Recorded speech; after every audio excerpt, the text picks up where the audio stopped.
So shall we maybe start with something basic, like Sure. what originally attracted you to country music, and what is country music to you anyway? You know, I have tried to find a time in my life that I thought, well, I want to be a country singer, and I just can't find a place. I was born one. That was something I was born with. Music's always been one of the most important things in my whole life, as it is in most of the people that come from West Texas, because I think it was a kind of a release. Music was a big release for people who lived there, because we all worked hard all week long, and on Sunday we'd go to church, and Sunday afternoon they'd have what they call, we get little get-togethers, and somebody played guitar, somebody played fiddle, or somebody played piano. So I was around music all my life. My mom and dad both played guitar, and my dad played harmonica, and just music was always the most important thing to me. I couldn't put a time on at all of when I said, I'm going to be a singer. It just always was that. It was just a foregone conclusion. But then when you came to Nashville, I mean, this is all information, I read Sure. and heard about it, but then they say that you didn't seem to be so comfortable with the situation in Nashville, like with the establishment in country music as soon as you arrived here. Yeah. Is that true? All of my life, I would listen to the Grand Ole Opry, and I wanted to come to Nashville. That was my big dream. And I did. I came here one time about 6 months before I recorded, and it was very closed society.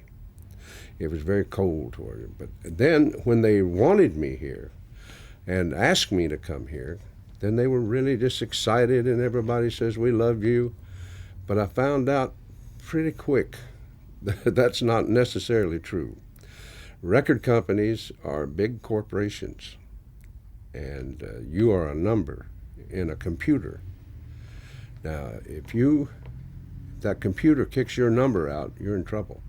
But my problem is I had ideas of my own, and they weren't used to that a lot. There were a few of them that did. But and I've always been able, when I find a song, if I like that song, I can tell you, and I can see in my mind a picture, and actually of how it will be when I get through and how it will sound.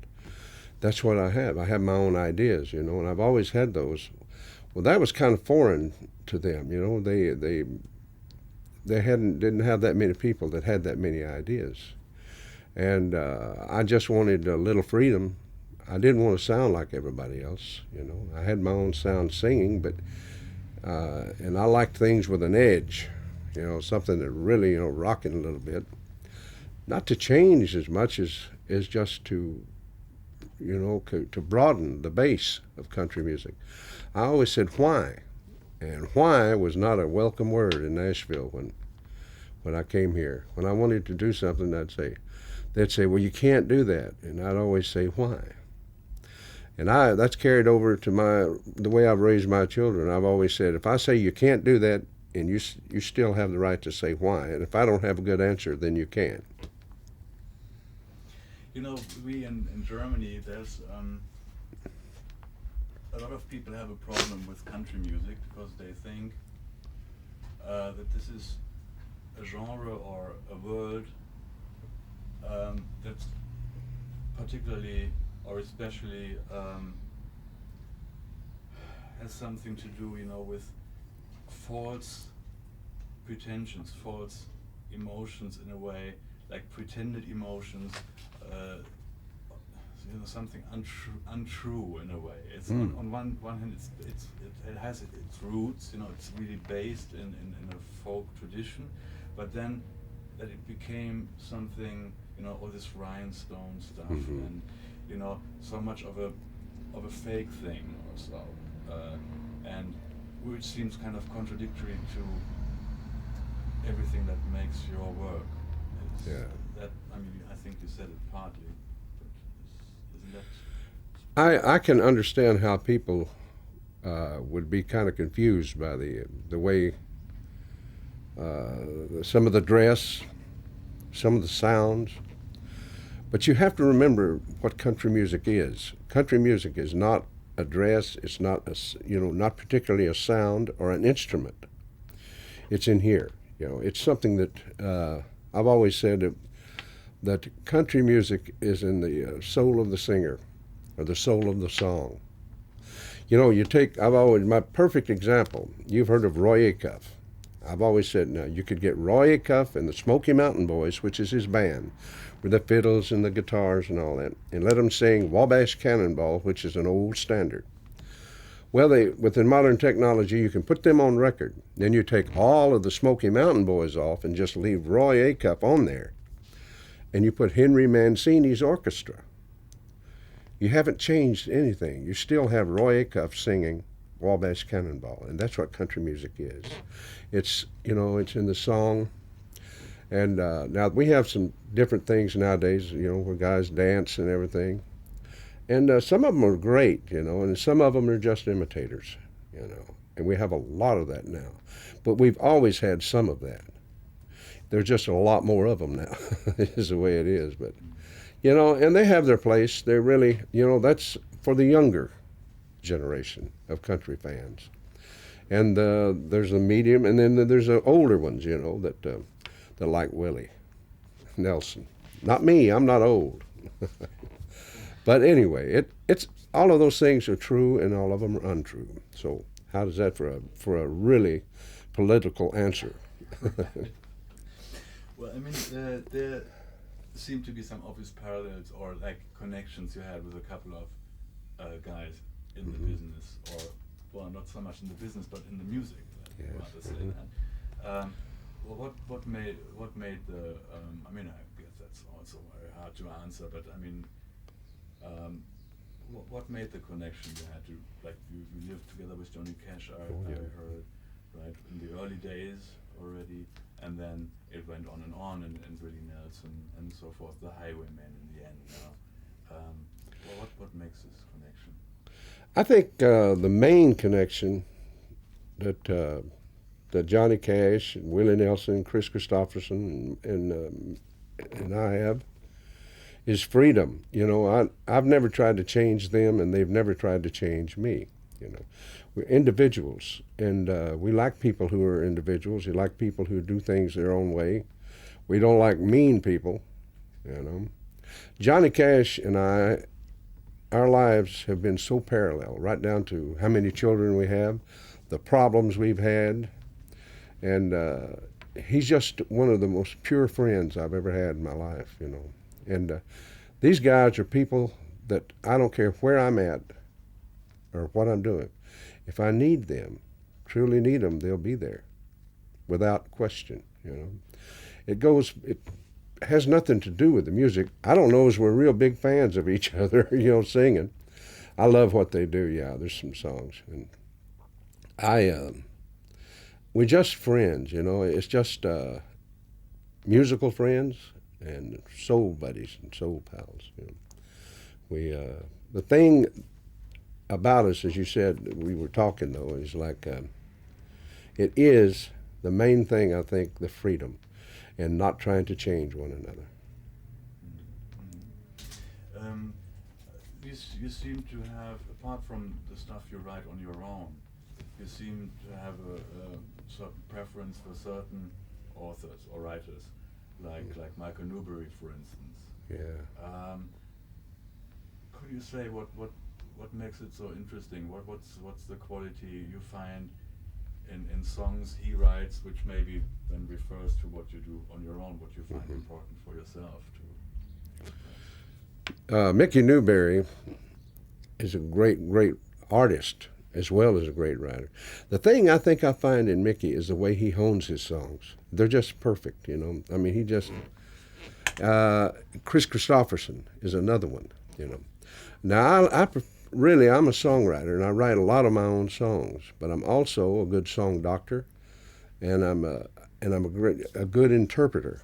I like to see if I can interpret a song. I learned a long time ago, my wife, Jessie Coulter, is a great songwriter, and she wrote a song, and I recorded it, and I took it home, and played it for her, and she says, well, that's good. But I wanted her to say, that's great, you know. But she didn't, you know. So I went back and I recorded it again, and I took it home again. And she said, that's really good. But she still didn't say great, you know. And then I went back, and one night I was pretty tired. I was very relaxed, you know. And it was very late, and I was in the studio, and I said, put Jesse's song up, you know, on the machine. And I sang it then when I was relaxed and everything, and I took it home, and she said, now that's great. And I said, well, what made that difference? What the others? She said, they were too, but says, it sounds like you wrote it. So I learned a great lesson from my wife right there, you know, because she said, it sounds like you wrote the song. And that's interpretation, you know, when you interpret it and get into it enough to make it your song. And that is some of the great fun, and that's what I've had fun with Mickey Newbury songs, because Mickey Newbury has such a stamp on his songs, and Kris does. If I can make people think I wrote it, then I got something. I understand that you had... 1 second. Yeah, sure. Well, yeah, I was going to say, I mean, I heard you had a couple of pretty wild years, right? I mean, to say, well, wild or whatever, yeah. Mm-hmm. A lot was, I guess, wild to say the least, right?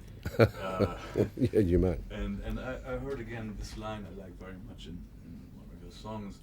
It's, when you say something like, I've always been crazy, which kept me from going insane. I think that's a great line, because, I mean, is that kind of, is that maybe of some importance that this whole business is so, well, you said it before, what's part of a problem with this business, and in any way, I mean, to become a big star, is there a big danger of getting heavy problems, and does that, I mean, could you try to explain it a little bit, this Well, if you heard that I've had my wilder days, you're right. I mean, they were exactly, I was probably one of the wildest people you ever met. I did drugs for 21 years. I came here doing drugs, so I don't blame the town or the music for that. I really got into it through stupidity. I really didn't know what it was. I had friends who were doctors who liked to hear me sing, so they gave me things that made me need them to be friends with me, you know. Had that, and just some of the other things, you know. I mean, like, there are some pressures. I was kind of an introverted person in an extroverted business. Well, you know, pills and things like that, you know, they give you a false sense of security and what have you. And you become very uninhibited when you're high and everything. And so I got by with it, and I had already been into it by the time I got here. But that just made it worse. Then is when I had to start taking drugs to keep up. They would book you for 300 days, you know, or you'd be on the road for 300 days. You wouldn't work that much, but you had to be out there. I have no excuses, though, for doing that, except that I'm, you know, like I say, I got into it before I knew what it was, and then when I did find out what it was, is a thing called rocking and rolling, and that's what I was doing. And I don't know, you know, as I look back, some of the things, I don't know how I cut records as good as I did in the last few years of my taking drugs. But whatever you've heard probably is close to the truth, because, I mean, the drug was a big thing. It was a drug culture in a lot of ways that was here, in all parts of music. And the 60s, if you live through the 60s, unless you're Bill Clinton and don't inhale, then you've experimented some ways, you know. Some people lie about it, but most of them that lived through there did something. Yeah, they inhaled, maybe. Yeah. He's a funny president. Yes. What do you think finally made it possible for you to get rid of the drugs? I think the thing that made me get rid of the drugs was the people around me. I had no intention of quitting until I saw what I was doing to my wife and everybody that cared about me. When I sobered up, I was just going to quit for a month, you know. And about 3 weeks after all the pain and the shakes and all this stuff, I got to looking around me, and I saw my wife, who's a beautiful lady, and but she looked like she was getting to where she looked like she was 10 years older because of the stress and strain of living with me. And I was never mean to her, but I just was never there, and I was just dying in front of her. And that's when I realized, you know, the big thing when somebody says, if you don't quit drugs, you're going to die, you say, well, it's my life. And that's true if you want to live in a cave somewhere. But if you're going to live around people who care about you, you don't have a right to destroy their lives. And that is what made me realize I couldn't destroy other people's lives. And so I quit. One day I was doing them, and the next day I wasn't. And that's the way it's been. Yeah.